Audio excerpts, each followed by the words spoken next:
بسم اللہ الرحمن الرحیم۔ معزز ناظرین کرام، آپ دیکھ رہے ہیں چینل سفر آخرت۔ حضرت عیسیٰ علیہ السلام کے آسمان پر اٹھا لیے جانے کے بعد عیسائیوں کا حال بے حد خراب اور نہایت ابتر ہو گیا۔ لوگ بت پرستی کرنے لگے اور دوسروں کو بھی بت پرستی پر مجبور کرنے لگے۔ خصوصاً ان کا ایک بادشاہ دقیانوس تو اس قدر ظالم تھا کہ جو شخص بت پرستی سے انکار کرتا تو اس کو قتل کر ڈالتا تھا۔ اصحاب کہف شہر افسوس کے شرفا تھے جو بادشاہ کے معزز درباری بھی تھے، مگر یہ لوگ صاحب ایمان اور بت پرستی سے انتہائی بیزار تھے۔ دقیانوس کے جبر و ظلم سے پریشان ہو کر یہ لوگ اپنا ایمان بچانے کے لیے اس کے دربار سے باہر نکلے اور قریب کے پہاڑ میں ایک غار کے اندر پناہ گزین ہوئے اور سو گئے۔ تو 300 برس سے زیادہ عرصے تک اسی حال میں سوتے رہ گئے۔ دقیانوس نے جب ان لوگوں کو تلاش کرایا، اس کو معلوم ہوا کہ یہ لوگ غار کے اندر ہیں، تو وہ بے حد ناراض ہوا اور فرط غیظ و غضب میں یہ حکم دیا کہ غار کو ایک سنگین دیوار اٹھا کر بند کر دیا جائے تاکہ یہ لوگ اسی میں رہ کر مر جائیں اور وہیں غار ان لوگوں کی قبر بن جائے۔ مگر دقیانوس نے جس شخص کے سپرد یہ کام کیا تھا وہ بہت ہی نیک دل اور صاحب ایمان آدمی تھا۔ اس نے اصحاب کہف کے نام، ان کی تعداد اور ان کا پورا واقعہ ایک تختی پر کندہ کرا کر تانبے کے صندوق کے اندر رکھ کر دیوار کی بنیاد میں رکھ دیا اور اسی طرح کی ایک تختی شاہی خزانے میں بھی محفوظ کرا دی۔ کچھ دنوں کے بعد دقیانوس بادشاہ مر گیا اور سلطنتیں بدلتی رہیں، یہاں تک کہ ایک نیک دل اور انصاف پرور بادشاہ جس کا نام بیدروس تھا تخت نشین ہوا، جس نے 68 سال تک بہت شان و شوکت کے ساتھ حکومت کی۔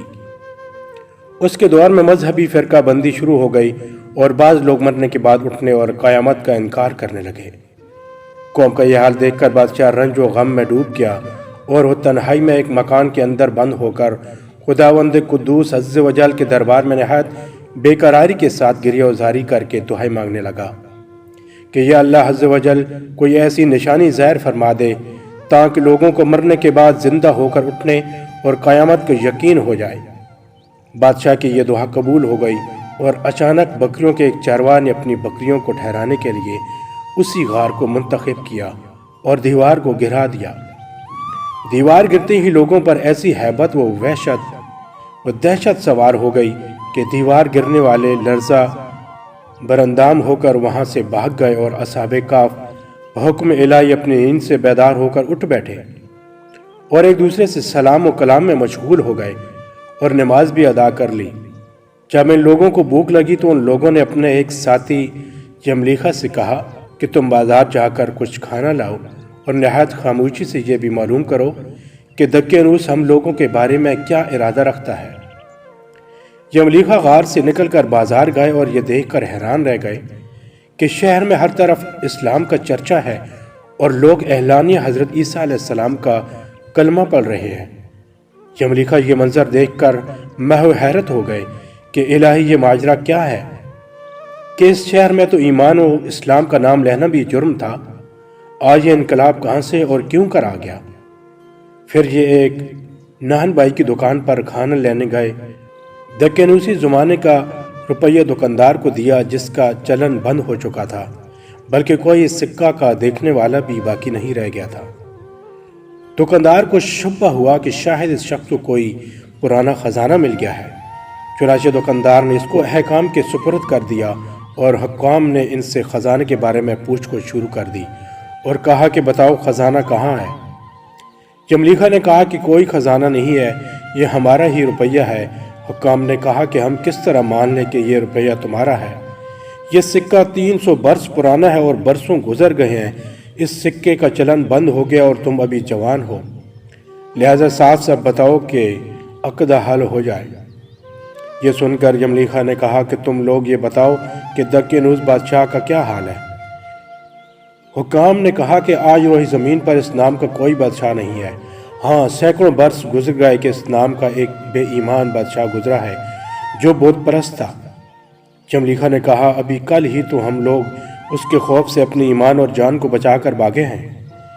میرے ساتھی قریب ہی کے غار میں موجود ہیں، تم لوگ میرے ساتھ چلو میں تم لوگوں کو ان سے ملا دوں۔ چنانچہ حکام اور عماہدین شہر کثیر تعداد میں اس غار کے پاس پہنچے۔ اصحاب کہف جملیکا کے انتظار میں تھے۔ جب ان کی واپسی میں دیر ہوئی تو ان لوگوں نے یہ خیال کر لیا کہ شاید جملیکا گرفتار ہو گئے، اور جب غار کے منہ پر بہت سے آدمیوں کا شور و غوغا ان لوگوں نے سنا تو سمجھ بیٹھے کہ غالباً دقیانوس کی فوج ہماری گرفتاری کے لیے آن پہنچی ہے۔ تو یہ لوگ نہایت اخلاص کے ساتھ ذکر الہی اور توبہ و استغفار میں مشغول ہو گئے۔ حکام نے غار پر پہنچ کر تانبے کا صندوق برآمد کیا اور اس کے اندر سے تختی نکال کر پڑھا تو اس تختی پر اصحاب کہف کا نام لکھا تھا، اور یہ بھی تحریر تھا کہ یہ مومنوں کی جماعت اپنے دین کی حفاظت کے لیے دقیانوس بادشاہ کے خوف سے اس غار میں پناہ گزین ہوئی ہے۔ تو دقیانوس نے خبر پا کر اس دیوار سے ان لوگوں کو غار میں بند کر دیا ہے۔ ہم یہ حال اس لیے لکھتے ہیں کہ جب کبھی بھی یہ غار کھلے تو لوگ اصحاب کہف کے حال پر مطلع ہو جائیں۔ حکام تختی کی عبارت پڑھ کر حیران رہ گئے، اور ان لوگوں نے اپنے بادشاہ بیدروس کو اس واقعے کی اطلاع دی۔ فوراً ہی بیدروس بادشاہ اپنے امراء اور عماہدین شہر کو ساتھ لے کر غار کے پاس پہنچا تو وہ اصحاب کہف نے غار سے نکل کر بادشاہ سے معاہنہ کیا اور اپنی سرگشت بیان کی۔ بیدروس بادشاہ سجدہ میں گر کر خداوند قدوس کا شکر ادا کرنے لگا کہ میری دعا قبول ہو گئی، اور اللہ تعالیٰ نے ایسی نشانی ظاہر کر دی جس سے موت کے بعد زندہ ہو کر اٹھنے کا ہر شخص کو یقین ہو گیا۔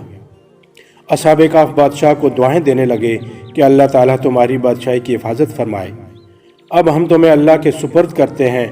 پھر اصحاب کہف نے السلام علیکم کہا اور غار کے اندر چلے گئے اور سو گئے، اور اسی حالت میں اللہ تعالیٰ نے ان لوگوں کو وفات دے دی۔